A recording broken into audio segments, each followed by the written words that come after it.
ยับมาเส้นที่สองขามสามรอดสอง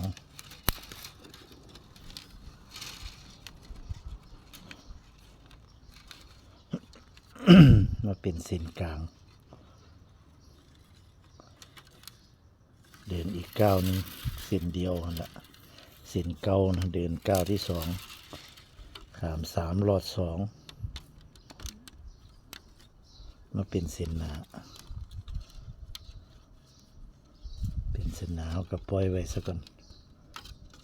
กลับขึ้นมาเดินเส้นหลังอีกขามสามรอดสอง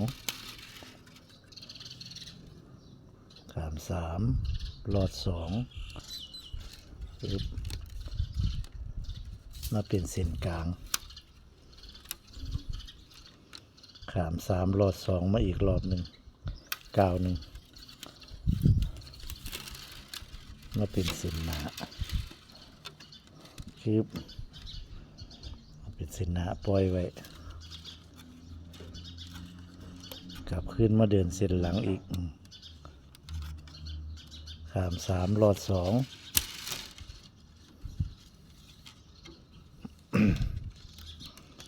ปึ๊บจัดเข้ามาเป็นเส้นกลางขามสามรอดสองอีกก้าวหนึ่งปึ๊บมาเป็นเส้นหนาปล่อยไว้วันนี้เริ่มซียูแล้ว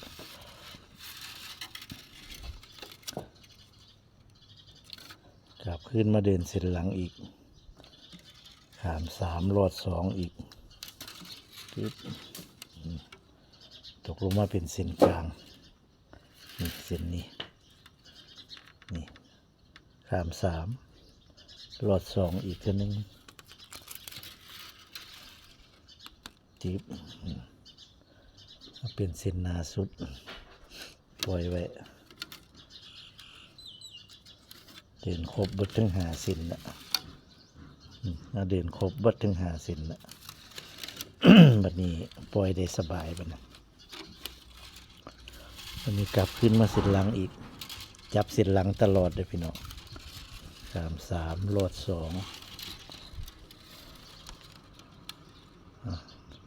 มาเป็นเส้นกลางกับขามสามรอดสองอีกทีนึง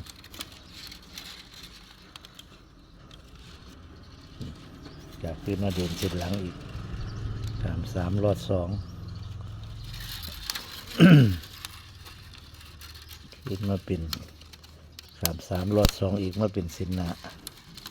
ปล่อยไว้ปอกหาตามที่จริง เฮาสารไป เฮาสารเป็นไล่สามไปรอบหนึ่งแล้วเด้อพี่น้องแต่ว่าสารขึ้นไปเรามันบ่แน่นมันสารได้อยู่แต่ว่ามันบ่แน่นคือตอกสั่งมันห่างมันบ่แน่นเฮาก็เลยกลับมาม่างออกใหม่บัดนี้สิมาเฮ็ดเป็นปอกหามันสิสารเป็นปอกหามันค่อยสิแน่นคันบ่แน่นมันบ่เป็นตาเอาก็เลยบ่เอาให้ปะทิ่มกระซ่าสารเป็นกระซ่าเป็นกระตาง่วงแต่ว่าสิสารเป็นลายสารเป็นปอกหาที่แรกสารเป็นลายหน่วยลายสามแต่ว่าไปแล้วมันทรงกับบ่ได้เฮามันหลวมมันเวลาเฮาสารไปมันขามหลายขาม3 เซน3 เซนรอด3ขาม3ไปเวลาเขาจัดเข้ามาแล้วมันก็รู้สึกว่ามันบ่แน่นมันเป็นหลวมๆก็เลยบ่เอาก็เลยลื้อใหม่ ลื้อมาเปลี่ยนเป็นสารปอกหาเพราะว่าเขาเฮ็ดก้นแบบก้นหางแบบของขันสารไล่สามแบบกระซ่านี่มันต้องสารก้นไล่สองคือเฮาที่เคยเห็นมาเฮาสารก้นเป็นไล่สองคัดบีหรือไล่สองธรรมดาก็ได้ตอกสั่งมันสิทีเอาสารไล่สอง แต่ว่ามันขึ้นกระบะมืดนี่ยากขันเฮาสารนั้นเฮาต้องขึ้นกระบะมืดเป็นลาย2คือกันขึ้นกระบะมืดเป็นลายขัดมันจัดบ่เข้ามันตอกสั่งที ก็เลยมาเฮ็ดก้นหางก็เลยมาแก้ไขเฮ็ดก้นหางเพราะก้นหางนี่สารไล่ขัดขึ้นก้นนี่มันง่ายมาสารไล่ขดขัดขึ้นกระบะมืดนี่ง่ายแต่ว่าพอมาสารไล่3ไปนี้ สารได้แต่ว่ามันหังบนแหนมันสิเป็นรวมๆยิ่งเฮาสารขึ้นมาสูงเท่าใดตอกสั่งแห่างๆออกตอกสั่งปากมันกว้างออกตอกสั่งมันก็ห่างออกเฮ็ดให้กระซ่าเฮาบ่แน่นเป็นรวมๆเป็นมันบ่คักใจสารไปแล้วมันออกมาบ่ดีก็เลยลื้อใหม่เราก็เลยมาลื้อเปลี่ยนมาเป็นสารปอกหาบัดนี้สิสารปอกหาลองเบิ่งสารเป็นปอกหามันสิเป็นตาเอาบ่หรือจังได๋ลองเบิ่งสารแบบของปอกหาแต่ว่าเฮ็ดเป็นเครื่องหน่วยแล้วใส่ง่วงหิวอันก็น่าสินั่นอยู่น่าสิ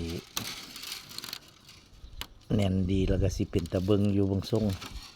ลองมึงซะก่อนบ่แม่นของเลยพี่น้องปอกหาแต่ว่าทางสารปอกหาลายปอกหาแต่ว่าบ่แม่นของบ่แม่นสารของนี่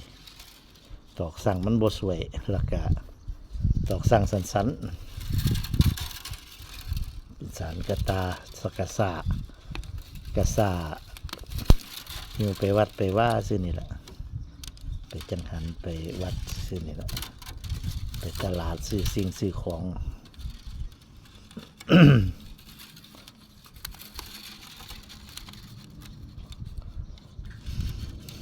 เอาผักการสารของไว้ซะก่อนจักหน่อยสารกระซ่าจาก3 หน่วยแล้วเราก็สิกลับขึ้นไปสารของสารตาคือเก่าเนี่ย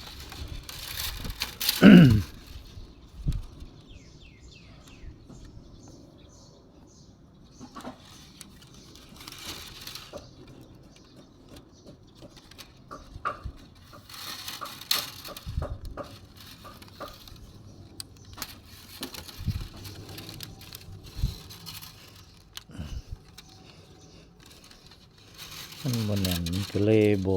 ถือใจกันเลยก็เลยม่างออกม่างไม่ตอกออกแล้วก็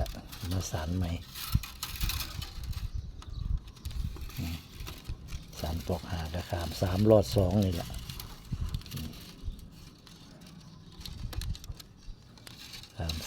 3 รอด 2ไปเดินเส้นหลัง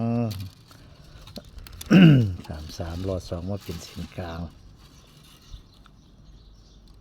จับเดินต่อขาม3 รอด 2อีกคือเก่า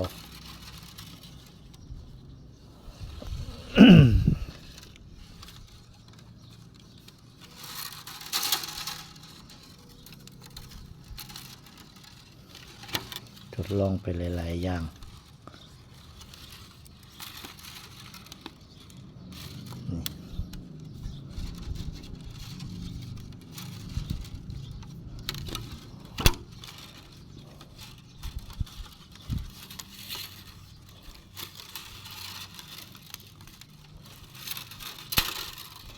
เริ่มมาจอดหมองเก่า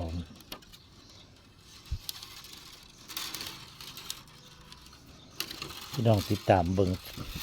ต่อไปเดี๋ยวพี่น้องเด้อว่าเฮาสาร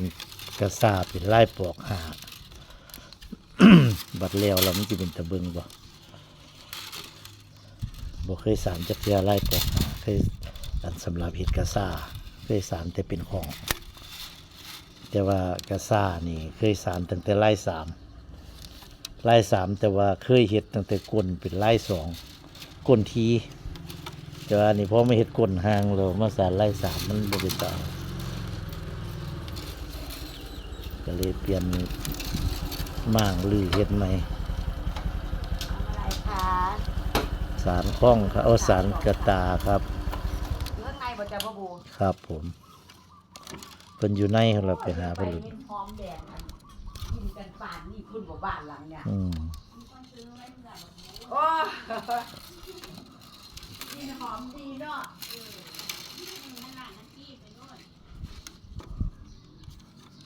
ทำอะไร